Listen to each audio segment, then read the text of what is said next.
Number 2 today, David Nixon, former NFL and BYU linebacker, with us on the Deseret First Credit Union hotline via Zoom. David, welcome back to BYUSN. Appreciate it, fellas. I look at your studio, and we've been doing AFR in that studio. And I mean, you guys look great in there, but I think AFR maybe takes a cake here. I think Studio B now is AFR studio. I don't know. You know what? Here's my thought. As soon as you get to 1,700 episodes, let's do that. Listen, it's quality, not quantity, guys. That's right. I've been told that my whole life. Dang it. You're right. the age-old debate, quality versus quantity. Yes. Well, let's start there with the BYU football schedule.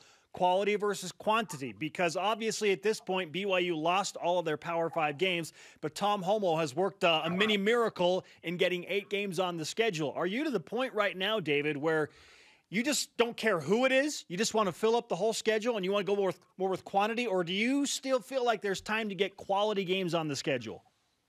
Listen, there are a few exceptions to the rule, and pandemic rules in the sense that quantity. I think this year you get as many games as possible. Tom Homo, as you mentioned, is putting together a fantastic schedule. Listen, there's no P5s on the schedule. Everyone wants a P5. Guess what? Tom Homo wants a P5 on the schedule, and he's working hard to get that. And I think there's rumors that there's still some teams in the works. But you take what you can get. I love the fact as a former, or I still count myself as a Texan. As a Texan, you get 2 Texas schools. Once again, a recruiting hotbed for BYU to get down there and grab some talent. Another opportunity to play a couple of those schools. I actually have a couple of buddies that live in San Marcos, which is right there in the area of Texas State. And anyways, they're UTSA. They're excited about the matchup. I'm thrilled with how the schedule's going. I mean, we were back up just a couple weeks ago. We had no idea, A, if there'd be a season, and B, who would fill out the schedule. BYU at one point only had Army and Navy. And to think that Tom Holmes would be able to put the schedule together so quickly is almost nothing short of a miracle. But there's still some work to be done. And everything we're hearing is that they want to go for a full 12-game schedule. Can they get there? At the rate we're seeing right now with announcing games every 3, 4, 5 days, I think maybe we might. There's some work to be done. 2 to 4 games, 10 to 12 games, we'll see. I'm with you. Just playing and having a schedule, and the fact that no one else in the West is trying to play a season. Granted, Air Force is going to play 2 games, Army and Navy. But this is awesome. I don't care who else is on the schedule, and I'm very excited about the first 2 games because of what BYU has in terms of opportunity, David. Monday Night Football against Navy. It's going to be incredible. And then CBS on Saturday the 19th against Army. I mean, this is as big a stage in terms of TV setup as BYU's ever had. Well, when you hear Kirk Herbstreit's on the call on the Monday night game, I think that tells you everything, right? And then I believe Brad Nessler's on the CBS call as well. So you're getting their top-tier talent calling these games, and it goes to show you just how important this is to the TV, ESPN and CBS and all the broadcast partners to have a game like BYU on. And so 100%, I think all BYU fans should be ecstatic. The Monday Night Football first game of the year slot is the coolest thing I can think of. I mean, there's no better time to do it. And then you roll from there. I'm excited to see the first 2 opponents. I think matching up in Navy and Army that run the same type of triple option scheme. We've talked a lot about this actually on AFR.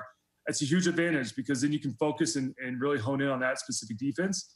And then BYU will hopefully roll from there with the rest of their schedule with different offenses they have to face, et cetera. But I'm loving how it's shaping up. There will be some gaps that continue to get filled. Interested to see who those groups are. There's been lots of, Tulanes and others that there's been rumors, but we'll see. We'll see how it all kind of comes together. And maybe, hopefully, like I said, you can squeeze a P5 in there. Former BYU and NFL linebacker David Nixon with us on BYUSN. David, you of all people can understand how difficult it is to defend against the option because you did it on an annual basis against Air Force, and you know how hard it can be on the legs and the knees and on the psyche. What's the key to successfully defending against the option so that BYU can come away with important victories in their first 2 games of the season? Listen, behind Laramie and going to Albuquerque, behind those 2 places, the triple options is the third thing I hate most in life. Just kidding. All my Albuquerque people, we love you guys. No, listen, triple option, it's all, you've heard this during Broncos era, assignment sound. And that really is what it comes down to. The triple option is do your assignment. And the triple option, a lot of times that certain guy's not going to get the ball. If it's a pitch and you got the running back, you see the quarterback tuck it up and go, you still run to your guy. It doesn't matter. Everyone has their assignment. Everyone does their job, and that's how you defeat it. the reason that they're successful, these teams are successful running it, is because you have somebody that's not in their right gap, or somebody's trying to do too much and play outside the defense. And as a result, you have a gap that opens up, and the quarterback, running back, whoever it may be, gets 5-6 yards. So you've got to stay ahead of the chains in the sense that you've got to force them into second and longs, third and longs, and you've got them cooked, because this is a team that has definitely run first, pass second. And when you put them in a situation where they have to pass, they're obviously not near as successful. So it's all about being in your gaps, doing your assignment. And I will say this is tough. It's tough for BYU because, BYU switched to a 4-2-5 this season because of the strength of the secondary. And so now you're going to have to go from learning kind of a new defense. You add in Corona, where they weren't together for all spring and all summer. So you add in that element. And now you go where you're trying to learn defense, and now you have to shift the entire defense, because it really is a completely different mindset, completely different assignments.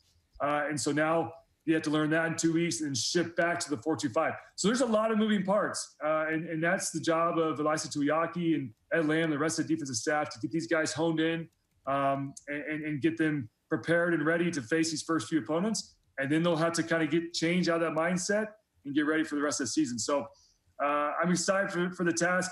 I will say this, and if you do your assignment, that the triple option is not very hard to stop. And I know that sounds maybe a little too aggressive, but if everyone's in their proper gaps, you can have success. And we saw that. I think I lost to Air Force my freshman year, but went 3-0 afterwards because Bronco had a great defense in place. And I know Elisa and Kalani are putting that together, and I'm excited to see how it rolls out game one.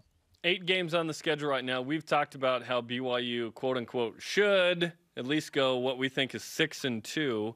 Yet should is an interesting word, given that BYU is 11-12 against Group of 5 and Independents the last 3 years. BYU's been a sub-500 team in these type of situations with no Power 5. So what do you think BYU should do in these 8 games?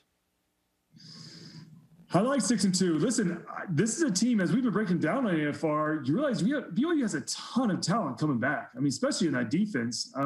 Offensively, you got a healthy Zach Wilson. The running back core is coming together.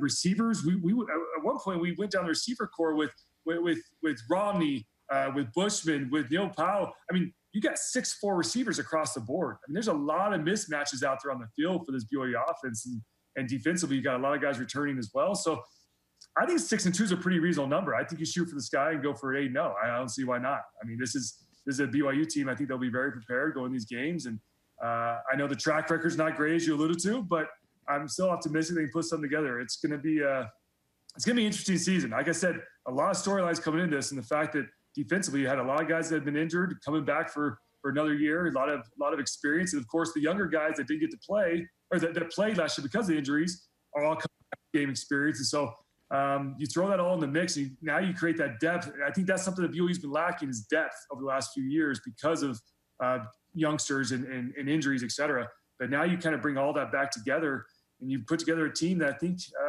is going to, could have an 8-0 start here to the season. Are you going to bring out the Quest for Perfection shirts from 08 again? Yeah, I still got mine. I'll go put it on right now. David Nixon. I thought they were all burned. On BYU Sports Nation. David, I know you felt strongly you wanted to talk quickly on what's happening in professional sports. We got about 30 seconds to do so. What do you think about the trend that we're seeing with the social injustice platform and what's happening across professional sports? I'm all on board. I'm 100% on board. These guys have a voice. The one thing I would say is that to boycott the season in the season, there's been reports of that. I don't think that's a proper avenue, in the sense that if you continue to play, then you have 6 more weeks in the playoffs, whatever it may be, to continue to voice, to make your voice heard. If you boycott and leave now, then all of a sudden football comes around and the basketball players lose their voice because they're not relevant anymore. They're not playing. And so I 100% respect the movement. I think it's the right time. I think it's the right thing to do. But at the same time, I think by playing, you maintain your relevancy and you're in the spotlight. You give some opportunities to continue to voice your opinion and try to make some change. So curious to see how it all plays out. They're pros. Interested to see if it trickles down to college football. We'll see. But time is changing. Things are changing, and I respect the movement and obviously on board with it. David, we appreciate you and your time. We know it's valuable and your insight into football. And I believe right now you need to teach your children how to be assignment sound. So good luck with that. Yeah, heading down to the basement. We're going to run some drills right now. Thanks, David. Take care, guys. D. Nixon on the Deseret First Credit Union Hotline. Deseret First, you know why, we show how. Coming up, who gets